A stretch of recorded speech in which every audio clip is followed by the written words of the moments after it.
Mamen. Mamen, for today's video, mamen, titira naman tayo ng pambaon ng mga bata. Yung mga hindi na tayo mahihirapan kasi naka-pre-cook na siya, mamen. O nga pala, Chinese style fried chicken tong gagawin natin.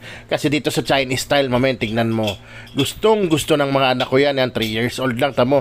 Tinira na niya, baka tirahin pa ng iba. Kaya tsaka ang kagandahan dito, mamen, pwedeng may breading, pwedeng wala. At siguradong hindi hilaw ang babaunin ng mga junakis nyo ngayong pasukan. Kaya paano? Tirahin na natin, baka tirahin pa ng iba. Mamen, para sa akin, mamen, ito ang top 1 o numero 1 sa pambaon ng mga anak ko, mamen. Kasi nga, napakadali na i-prepare dahil na pre-cook na siya, mamen.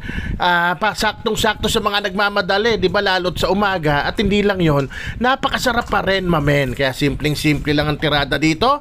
Yan, tinimplahan ko lang yan, ilagyan ko laurel, star anise, 6 na piraso. 6 na piraso rin nga pala yung laurel. Pamintang buo, betchin, mamen, tas yung asin, 1 cup yan, mamen, ha, 1 cup. Huwag kayo mag-alala, hindi aalat yan dahil sa tubig naman mapupunta yung iba.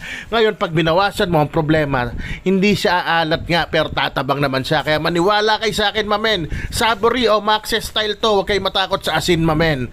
O yan, pakuluan lang natin. Pag kumulo na, orasan nyo, mamen, tandaan nyo to, ha, 20 minutes, ganyan lang dapat yung kulo nyan. Mahina lang yung apoy, so tipid din sa gas yan. After 20 minutes, shortcutting ko na. Ayan na, mamen, tapos na.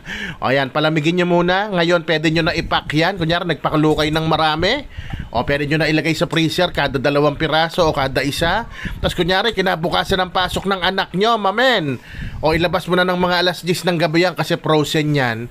Para pagising mo ng alas 6, rekta prito ka na. Pwede mo rin lagyan ng breading mix yan, mamen. O yan na nga, yung pinagkuluan, mamen, isa-save ko yan kasi papakuluan ko yan ng pork mamaya. O abangan nyo yung sunod na vlog na yon. O ito, rekta-rekta na nga. Nung lumabig na yung manok, mamen, rekta prito na yan. Ito kagandahan yan. Since luto na yung loob niyan, dapat yung mantika nyo, todo init at tag 2 minutes each side lang luto na yan, mamen. At ganito naman yung sarsang gagawin ko dyan. Banana ketchup, 2:1 ang sukat niyan at yung 1 ay Worcestershire sauce. So 2 kutsarang ketchup, 1 kutsarang Worcestershire sauce. Ayan na yung sausawan sa Savory, mamen. O yan, after 2 minutes, tignan nyo naman yung itsura. Ayan. O tandaan nyo, hindi pwede mahina yung apoy nyo, dapat malakas ha. Kasi, mamen, bibiglain natin siya para lumutong yung balat at hindi lumabas yung natural juice or yung juice sa loob ng manok, mamen. Makulong natin siya. Ayan, o ganyan kalakas, mamen. O 2 minutes each side lang yan. Baliktarin nyo na, mamen. O pagkabaliktad nyo na, may 2 minutes ka pa para i-prepare yung kanin mo, mamen. O kung gusto mo, lagyan mo ng sili yung sausawan mo para mas ganado ka kumain, mamen.